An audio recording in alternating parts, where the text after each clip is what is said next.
នេះគឺជាដីរបស់ admin ដែល admin ទិញកាលពី4-5 ឆ្នាំមុនពេលកូវីដផ្ទុះខ្លាំងខ្ញុំទិញហើយពេលហ្នឹងដីអត់ទាន់ចុះថ្លៃផងទិញនៅក្នុងពេលដីឡើងថ្លៃខ្ពស់ដែរប៉ុន្តែខ្ញុំស្រឡាញ់បាទនៅទីតាំងនេះបងប្អូនឃើញស្ងាត់ចឹងមែនប៉ុន្តែរោងចក្រនៅជុំវិញនឹងទាំងអស់ចម្ងាយ200-300 ម៉ែត្រសុទ្ធតែរោងចក្រមនុស្សរាប់ពាន់រាប់ម៉ឺននាក់នៅក្បែរហ្នឹងដងសទេប្រជាជនគាត់ថានៅទីនេះបែបស្ងប់ស្ងាត់មួយយ៉ាងដែរហើយមានភ្លើងមានទឹកដូច្នេះរាជធានីភ្នំពេញសប្តាហ៍ថ្ងៃនេះបាទផ្ទះអគារជាប់គ្នាហ្នឹងគឺតូចចង្អៀតមិនមានទីធ្លាមិនមានខ្យល់អាកាសធ្វើឲ្យបងប្អូនតែរស់នៅភ្នំពេញច្រើនឆ្នាំគឺគាត់ធុញថប់ stress មែនទែនគាត់អត់មានទីធ្លាដកដង្ហើមអត់មានធម្មជាតិអត់មានដើមរុក្ខជាតិដូចខ្ញុំចេះទេអញ្ចឹងគាត់ប្រាថ្នាបែបនេះទើបជាជីវិតទើបជាកន្លែងដែលយើងចង់រស់នៅបងប្អូនអាចបាទថយពីភ្នំពេញមករស់នៅជាយក្រុងបាននៅទឹកដីម្ដុំភ្នំប្រសិទ្ធនេះភ្នំប្រសិទ្ធត្រូវបានកាត់ចូលរាជធានីភ្នំពេញរួចរាល់ហើយដែរបងប្អូនអាចមករស់នៅហើយទិញដីបាទមកធ្វើជាអ្នកជិតខាងរបស់ខ្ញុំក៏បានដែរបងប្អូនអាចទិញដីទំហំក៏បានលាងធំបាទចេញពីកណ្ដាលក្រុងមកជាយក្រុងបងប្អូនបានដីខ្លួនឯងទីធ្លាដាំដំណាំមាន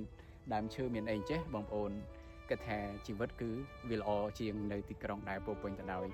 ផ្ទះជាប់គ្នាតូចចង្អៀតបាទគឺពិបាកមែនទែនមែននេះហើយតម្លៃខ្ពស់មែនទែនបាទដែលតម្លៃបច្ចុប្បន្ននៅរាជធានីភ្នំពេញទាំងផ្ទះបរិយាអគារជាប់គ្នានឹងគឺបាទគឺថ្លៃហើយខ្ញុំបានជម្រាបជូនវីដេអូមុនអញ្ចឹងគឺតម្លងជាមិនចុះវិញទេមើលទៅដោយសារតែវាឡើងនៅពេលដែលចិនមកឥឡូវចិនទៅវិញហើយតម្លៃនៅនឹងទុកទៅកំពុងនៅបងប្អូនអាចមានចំណូលបើថាទិញផ្ទះក្រោម 20,000 10,000 ជាងអីហ្នឹងបងប្អូនអាចពិចារណា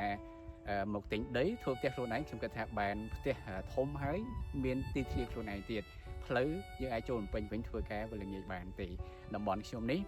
ទីតាំងនេះនៅម្ដុំភ្នំប្រសិទ្ធបាទទឹកក៏មានភ្លើងក៏មានតែខ្ញុំដាក់អំពូលសូឡាតែខ្ញុំតភ្លើងរួចរាល់ហើយដែរមានទាំងទឹកមានទាំងភ្លើងហេដ្ឋារចនាសម្ព័ន្ធមានអស់ហើយតំបន់នេះมันមានប្រវត្តិទឹកចំនួនលិចទឹកអីទេអញ្ចឹងបើសិនជាបងប្អូនចំណាយលុយច្រើនទិញបរិយាទិញផ្ទះបានហើយក៏អត់ចង់បានទីតាំងដែលលិចដែរមែនទេបងប្អូនអញ្ចឹងអាចពិចារណាមករស់នៅជាក្រុងបន្តិចយើងចេញចូលពេញវិញបានយ៉ាងលឿនវាខុសពី 20-30 ឆ្នាំមុនយើងចូលក្រុងយូរតែឥឡូវនេះគេអត់ចង់នៅក្រុងទេគេចូលមកជាបន្តិចផ្លូវធ្វើឲ្យហ្នឹងអញ្ចឹងយើងមិនបាច់ទៅប្រើលុយច្រើនចូលទៅរស់នៅក្នុងក្រុងធ្វើអីមិនចឹងមកជាក្រុងបន្តិចក៏បានដែរបាទហ្នឹងហើយបងប្អូនមានតម្រូវការអាចទាក់ទងមកកាន់ admin